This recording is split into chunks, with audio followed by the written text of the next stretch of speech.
I'm in my rose gold hoodie, I have my black leggings on, and I have pink fuzzy socks on. I'm living my best life right now. Hello everybody, my name is Ivy and welcome to Playing with Ivy, and today we're going to be talking about Nanowrimo and how unprepared I am for it this year. Yep. So for those of you who do not know what Nanowrimo is short for National Novel Writing Month, which is basically a challenge during the month of November where writers from all around the world come together and we all try to write a 50,000 word novel in the month of November. So we have 30 days to write a 50,000 word novel, which is very daunting. And if you have ever written a novel or attempted to write a novel before, you know it's very hard, especially to do it within a time crunch, and especially the first draft is really hard because you want it to be perfect. But the main point of this challenge is to get out of your comfort zone and just write without editing yourself, which is something a lot of writers struggle with, me included. And so basically just write the first draft, get it over with, and then go back and edit. And so if you weren't here last year, then you didn't know this, but I did do Nanowrimo last year and I won. I wrote 50,000 words in 1 month. Very excited about that. And I am taking the challenge again this year, but I'm just not as prepared as I was last year. I'm filming this video exactly a week before Nanowrimo starts, and at this point last year I had a full outline, I had all my character studies done, I had a full synopsis, I had a full Pinterest board, I had my whole fantasy world built out and the fantasy races and everything figured out for my fantasy world before Nanowrimo started. This year I have a Pinterest board, a synopsis, and some notes. So I'm definitely not prepared as I was last year, which frightens me because if you haven't been able to tell by the title of this channel, I'm a planner, so I need to plan. Otherwise, I feel like I'm not prepared, and so I don't feel like I'm prepared this year for NaNoWriMo, which I'm probably thinking too much about it, but honestly, I just need to plan out, and so the fact that I don't have an outline together scares me because I'm not a pantser, which is basically just writing by the seat of your pants, just going with the flow. I need a plot in place and an outline in place so I know exactly where I'm going with this story. And so my goal by next week when NaNoWriMo starts is to have my full outline done. I have the characters, I have the plot points. I just need to figure out a way to encompass it all together into one outline so I can get from point A to point B to point C to point D to point E and so on and so forth. That's my goal by next week. Hopefully I complete it. Pray for me. And so this is the notebook that I'm using to plan out my novel this year. It's very vintage theme and it goes with my aesthetic for this novel because I'm writing a steampunk mystery. For those of you who don't know, steampunk is a genre of fiction that takes place mostly during the Industrial Revolution period, and I've always been interested in that kind of stuff because I just love industry and the concept behind revolutionizing industrial world, and I love the aesthetic of steampunk. I have a whole board dedicated to world building steampunk on my Pinterest, so if you're interested in seeing that, I will have a link down below. And so this totally goes with it, and you can see I have notes I've written on separate pieces of paper and jammed in here. I was trying to compilate it all into one notebook so it's kind of clean, and so it makes more sense for my brain because as I said, I need to plan. And so hopefully I have this filled with an outline by next week. That's my goal, and I do have some other writing aids to help me out with that. Number one is this book, Writing and Selling Your Mystery Novel by Hallie Efron, and so it's a whole book dedicated to how you should try a plot and write your mystery novel and eventually sell it. I'm not at the selling point right now, I'm nowhere near that, but I will use this to help me plot, and it's just a good book and a good read. So if you're totally into writing books, I totally suggest picking this one up because it's very well written and I just like writing guides because it's my thing. And some of the other things I'm using for inspiration on how to write my novel is my world building mystery and crime board that I have on Pinterest. I will have scrolling through over here, and I am obsessed with this board. Also, this board may make it look like I'm a psychopath. Have a parent's permission before you scroll through this board because not all of it's PG. I swear if you scroll through this board, I swear for the love of God, I am a writer. There are a lot of things on that board about how to take a life and the criminal procedure process, and I swear I'm a writer. This is research, I swear, because it looks like it. I'm playing a murder, but in actuality I am playing a murder for my novels. So we're moving on. Other inspiration, and some of the inspiration that I've had to write a mystery novel comes from all over the place, especially a steampunk mystery. I've had so many inspirations because I've always been interested in mystery, and the process of finding something out is so much fun for me. And so some of my favorite things to read and to watch are based on mystery. My number one TV show in the entire world is Bones, starring Emily Deschanel and David Boreanaz. Love that show to death. So sad that it's over, but it's fine because I can watch it all over again because I spent all my Christmas money last year buying the 12 season collection of all the Bones episodes. Is precious, is so heavy, but I love it. I've seen basically the entire Bone series in its entirety 4 times at least. Like all 100 and how many episodes? No, there are 200 episodes. Like 248 episodes? Hold on. Okay, there are 246 episodes. I was very close. Very, very close. So I've seen all 246 episodes of this series and I love every single one of them so much. And so this is definitely one of my biggest inspirations for writing a mystery novel because I love criminal procedure shows, and this is by far my favorite. If you have not watched an episode of Bones, I am telling you right now, you need to watch at least past season 1 because season 1 is very slow, but when you get to season 2 and on, it gets real cray and I see a lot of development in all the characters and just like in the relationships and how they bond, and that's something I want to do with my characters because they just wrote this show so well, and it's like my ultimate goal is to write something as memorable as Bones. So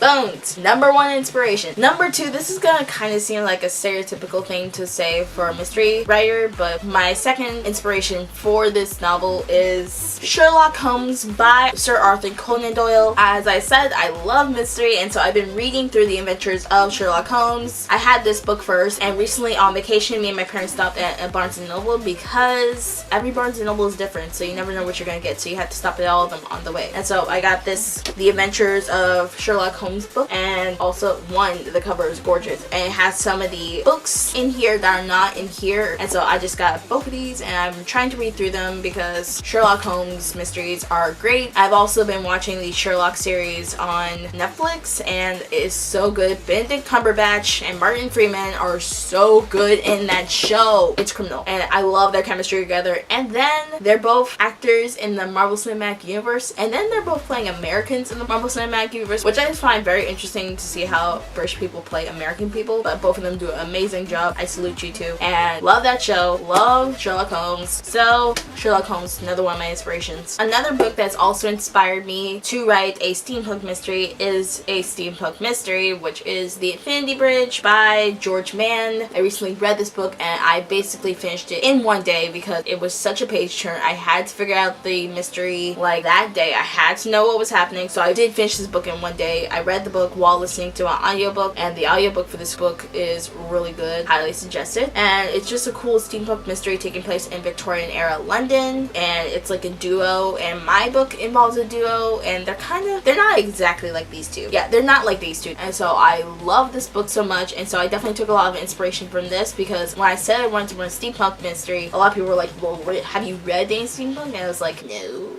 And so a lot of people suggested this book in particular to me, and I have to say I love it. Definitely gotta read the next few books in this series, but I did hear that the next book in the series is not gonna come out for a while, so I may hold off on reading like the sequels just so I don't have to wait too long for the sequel for the next book to come out, because with how page turnery and like cliffhangery this book was, I know that it's going to be even more dramatic as the series goes on. So I'm gonna stop with this one for now, and then I'm definitely gonna read the other ones later on. So this has been inspiration for my steampunk mystery novel. And then I have 2 other things that have inspired this series. Number 1 is Atlantis, The Lost Empire, which is a old Disney movie which is so underrated. If you have not seen Atlantis, The Lost Empire, I highly suggest it because it is just such a good story, and the main character Milo Thatch is like so relatable because he's just like nerdy and he's obsessed with like Atlantis and finding this history. He's just trying to prove himself to a academic society who's like tearing him down and trying to say that his beliefs are like outlandish, and then he finds somebody to invest in an expedition to Atlantis, and they find so much stuff, and so much other stuff happens in the movie, and it's basically a steampunk movie because it takes place during Victoria era and it's more industrial feels, and so I love that. And the mechanic that they have on the team is like my favorite character in that entire movie because she's just like a sassy teenager who is like the head mechanic on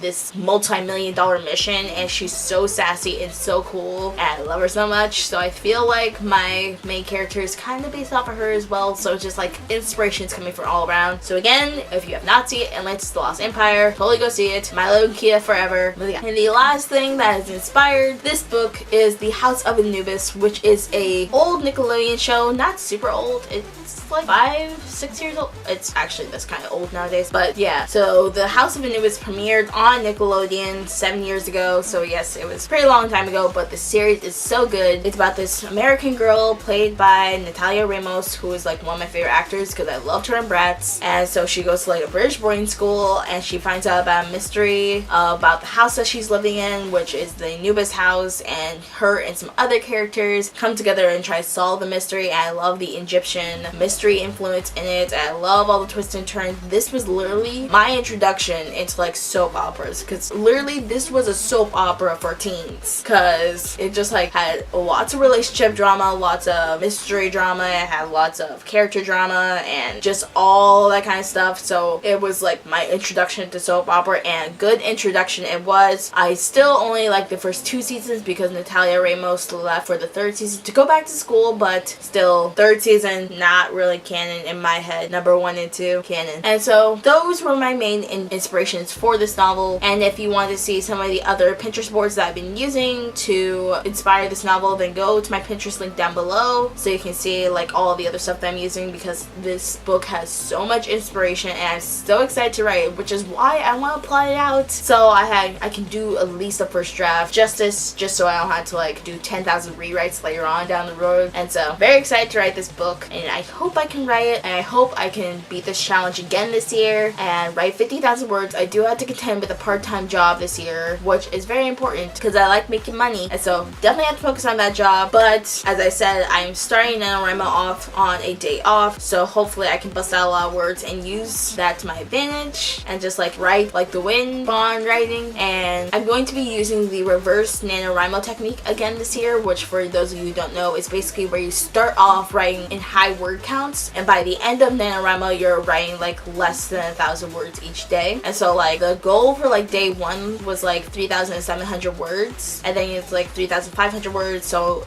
on down the line. And then like halfway through Nanowrimo you're writing less than what everybody else is writing, and so basically like by the last day of Nanowrimo all you have to do is write 1 word and then you're done. And so that's the technique I've been using. And I will also be using word crawls, which are basically just outlandish stories that encourage you to write a higher word count. And so there are lots of different ones, like going through the solar system, where basically you have to write a certain amount of words in order to get to the next planet. There's also Harry Potter ones, and I've recently just gotten into Harry Potter. Never actually read the series before, but I actually started reading it. I'm almost done with book 1 and I'm moving on to book 2 soon. And so there's also Harry Potter word crawls that are based on the different years throughout Hogwarts and stuff like that. And so if you're interested in finding something to motivate you to write a lot of words in a short amount of time, I highly suggest word crawls, and will leave the link to the word crawl like archive down below, because I think they're really good for people who are just trying to bust out some words. And also I want to make sure that I do not slack on content this year, because last year, if you were here last year on my channel, then you know that I really slacked during the month of November. I did not do a lot of Plan With Me's, I didn't do a lot of other videos. So this year I want to make sure that I actually film content for you guys and don't like ghost you guys. And I also do want to post Nanowrimo vlogs this year. I actually vlogged every single day last November during Nanowrimo. I just never posted the vlogs. And so this year I want to post Nanowrimo vlogs for you guys, just so you can like see my process as I go throughout Nanowrimo, because I like watching Nanowrimo vlogs and I hope you guys will too. So leave a comment down below if you want to see me post Nanowrimo vlogs and post more writing videos in general. And don't forget to leave your Nanowrimo usernames down below so I can butt you up on Nanowrimo, so we can be each other's writing buddies to make sure that we finish Nanowrimo this year, because it's gonna happen. We're gonna win. And that's basically all I have for this video. If you liked it, don't forget to give it a thumbs up and tell me if you're gonna be taking part in Nanowrimo this year and what kind of book you're writing. I would totally love to be a part of your writing journey. I hope you want to be part of mine as well. And so don't forget to subscribe to this channel and turn on the post notifications so you get notified every single time I post a video, and so you officially become part of the Ivy League. Until next time, this is my Ivy. Thank you for watching, and hopefully I see you in my next video. Bye!